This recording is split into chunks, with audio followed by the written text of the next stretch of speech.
In Karnataka, the state government has banned the operation of bike taxis, that is, two-wheelers being used for transporting passengers commercially, like how the autos or cabs work. The ban is mainly on the grounds of regulatory concerns, safety, and lack of clear legal provisions for allowing the two-wheelers to be used as commercial transport vehicles. This ban was challenged by major ride-handling platforms like Uber, Rapido, and Ola, who allow users to book bike taxis through their apps. A single judge bench had earlier upheld the state's decision to ban bike taxis. So the companies have now filed appeals against that ruling, and those are being heard by a division bench of the Karnataka High Court. During today's hearing, Uber's lawyer, senior advocate Srinivas Raghavan, made strong arguments. He said if motorcycles can legally operate as taxis, then there is no logic in disallowing aggregators like Uber or Rapido from offering them through an app. He referred to Section 93 of Motor Vehicles Act, which deals with aggregator licenses,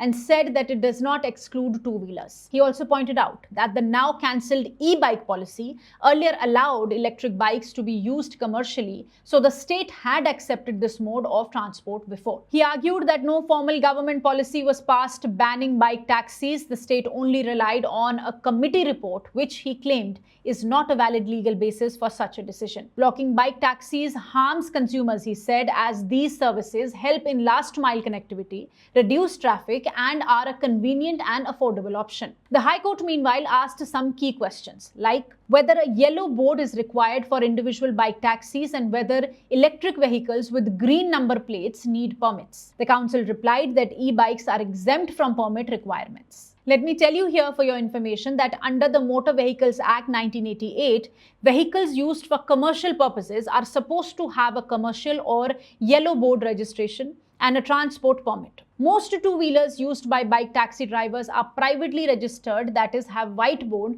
which means they are legally not allowed to ferry passengers for money. Well, the Karnataka High Court will next hear the state government's response to these arguments. Stay tuned with LiveLaw.